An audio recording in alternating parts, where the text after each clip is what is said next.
कि विदेशी छात्रों को पढ़ाई की अनुमति देना। अमेरिका की शिक्षा प्रणाली गांवों पर हमला कर वाहनों में आग लगा दी, जिसमें 4 फलस्तीनी घायल हुए। कनाडा के विदेश मंत्री अनीता आनंद से मुलाकात के दौरान जयशंकर ने बिहार विधानसभा चुनाव 2025 के एग्जिट पोल नतीजों में व्हाइट कॉलर आतंकियों के एक बड़े नेटवर्क का पर्दाफाश किया है। वैज्ञानिकों ने एआई संचालित ड्रोन विकसित किए हैं।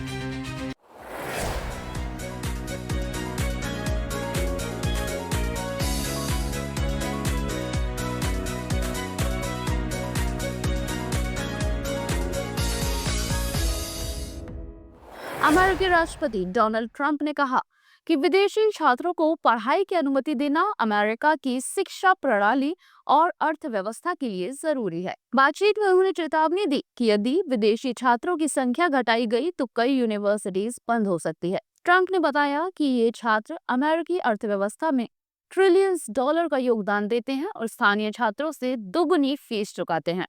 हालांकि ये बयान ऐसे समय में आया है जब ट्रंप प्रशासन ने विदेशी छात्रों के वीजा नियम कड़े किए हैं और कई वीजा रद्द किए गए। विदेश मंत्री मार्को रूबियो की नई नीति के तहत विदेशी छात्रों की संख्या कुल एडमिशन का 15% तक सीमित करने की योजना है, जिसका कई विश्वविद्यालय विरोध कर रहे हैं। And does that mean the H-1B visa thing will not be a big priority for your administration? Because if you want to raise wages for American workers, you can't flood the country with tens of thousands or hundreds of thousands of foreign workers. You also do have to bring in talent. When we have plenty of talented people here. No, you don't. We don't have talented people here? No, you don't have certain talents, and people have to learn. You can't take people off an unemployment line and say, I'm going to put you into a factory where we're going to make missiles, or I'm going to put you. How did we ever do it before?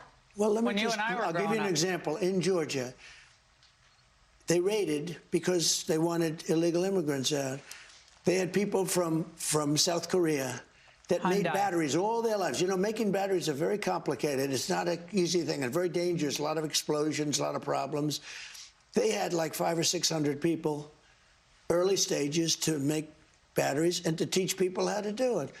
Well, they wanted them to get out of the country. You're going to need that, Laura. I mean, I know you and I disagree on this. You can't just say a country's coming in, going to invest $10 billion to build a plant, and going to take people off an unemployment line who haven't worked in 5 years, and they're going to start making missiles. It doesn't work that way. This idea of hundreds of thousands of foreign students in the United States. We have about 350,000 Chinese. One point during COVID, you were going to, push to, get them out, but that was pulled back. You've said as many as 600,000 Chinese students could come to the United States. Why, sir, is that a pro-MAGA position when so many American kids want to go to school and there are places not for them, and these universities are getting rich off Chinese money? Sure. Never said about China, but we do have a lot of people coming in from China. We always have, China and other countries. We also have a massive system of colleges and universities. And if we were to cut that in half, which perhaps makes some people happy, you would have half the colleges in the United States go out of business. So what? Well, I think that's a big deal. Are they fans You would have the of the United States? Yeah, but you would have, as you know, historically black colleges and universities would all be out of business. You would have a system of colleges and universities would so go we're down dependent on China to keep our university system going? But I think it's good to have, I actually think it's good to have outside countries. Look, I want to be able to get along with the world. They're not the French. They're the Chinese. They spy on us. They steal our intellectual property. What, do you think the French are better? Yeah. I mean, really? I don't know. I'll tell you, I'm not so sure. We've had a lot of problems with the French where we get taxed very unfairly on our technology, where, they put 25% taxes on American products.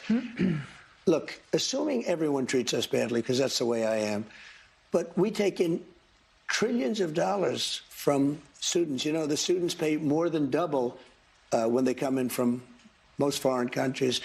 I want to see our school system thrive, but at the same time, I know you and I disagree. We're never going to agree on it, but that's okay. And it's not that I want them, but I view it as a business. We have millions and millions of people. Also, I want to get along with countries if possible. People are shocked. Remember, Hillary Clinton said, we'll be in a war. I stopped 8 wars in the last 9 months. I don't want to be in wars. If I am in a war, we're going to win the thing fast, and it'll be violent. But you Speaking know of, what? I don't want to be in worse, but one thing, you don't want to cut half of the people, half of the students from all over the world that are coming into our country, destroy our entire university and college system. I don't want to do that. I wouldn't lose any. And don't forget, MAGA was my idea. MAGA was nobody else's idea. I know what MAGA wants better than anybody else.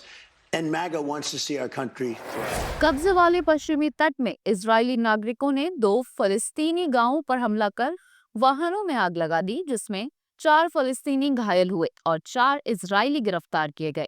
British राजनीतिक टिप्पणीकार सामी हमदी 2 हफ्ते की aversion हिरासत के बाद America छोड़ने को तैयार हैं। उन पर ट्रंप प्रशासन ने हमास समर्थक होने का आरोप लगाया था। भारतीय विदेश मंत्री डॉक्टर एस जयशंकर G7 देशों के विदेश मंत्रियों की बैठक में हिस्सा लेने कनाडा पहुंचे। नियाग्रा में उन्होंने कनाडा, मैक्सिको, जर्मनी, फ्रांस और ब्राजील के विदेश मंत्रियों से द्विपक्षीय मुलाकात की। कनाडा के विदेश मंत्री अनीता आनंद से मुलाकात के दौरान जयशंकर ने रोड मैप 2025 के तहत साझेदारी मजबूत करने पर चर्चा की। वहीं मैक्सिको के विदेश मंत्री से व्यापार, स्वास्थ्य, फार्मा और विज्ञान प्रौद्योगिकी में सहयोग बढ़ाने पर बात हुई। जयशंकर ने जर्मनी और फ्रांस के समकक्षों के साथ रणनीतिक साझेदारी और भारत यूरोपीय संघ संबंधों को गहरा करने पर चर्चा की, जबकि ब्राजील के साथ निवेश और तकनीकी सहयोग पर विचार विमर्श हुआ। बिहार विधानसभा चुनाव 2025 के एग्जिट पोल नतीजों में एनडीए को बढ़त मिलने के बाद जेडीयू में उत्साह है। पार्टी नेता केसी त्यागी ने दावा किया कि नीतीश कुमार के 20 साल के सुशासन के सामने विरोधियों के पास कोई मुद्दा नहीं था और जेडीयू को कम से कम 80 सीटें मिलेंगी। अलग अलग एग्जिट पोल्स के अनुसार जेडीयू की सीटों में इजाफा दिख रहा है। मैट्रिक्स IANS ने 68 से 75 सीटें, चाणक्य स्ट्रैटेजीज ने 52 से 57, दैनिक भास्कर ने 68 और पोल स्ट्रैट ने 55 से 60 सीटें मिलने का अनुमान लगाया है। कुल मिलाकर एनडीए को 145 से 168 सीटों तक बहुमत मिलने की संभावना जताई गई है। इस बार जेडीयू 101 सीटों पर चुनाव लड़ रही है, जबकि बहुमत का आंकड़ा 122 है। बिहार का फैसला 14 नवंबर को घोषित होगा।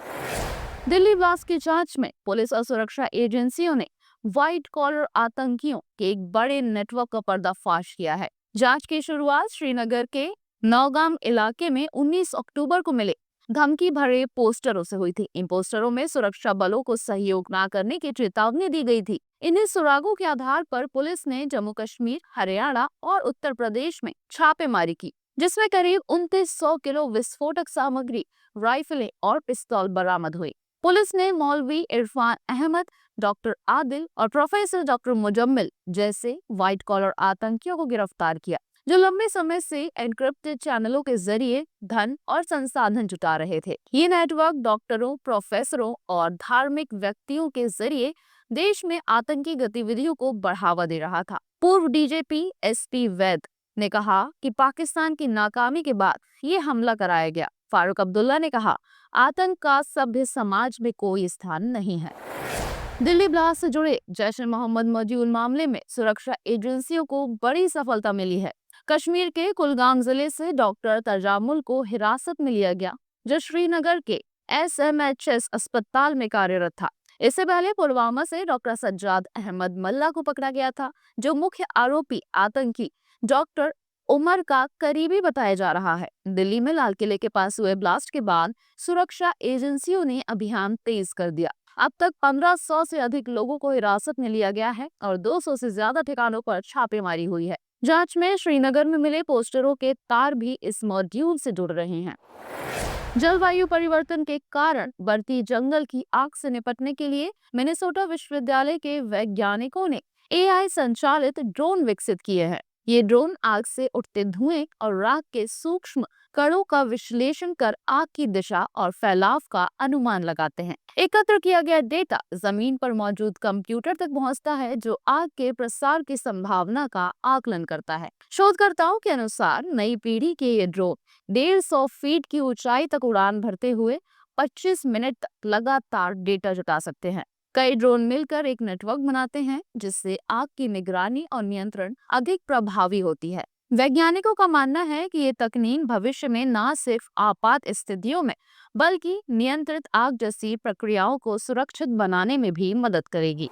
भारत और साउथ अफ्रीका के बीच एक टेस्ट सीरीज में 30 से ज्यादा विकेट लेने का रिकॉर्ड सिर्फ रविचंद्रन अश्विन के नाम है। साल 2015 की 4 मैचों की सीरीज में अश्विन ने 164.4 ओवर फेंकते हुए 11.12 की औसत से कुल 31 विकेट झटके थे।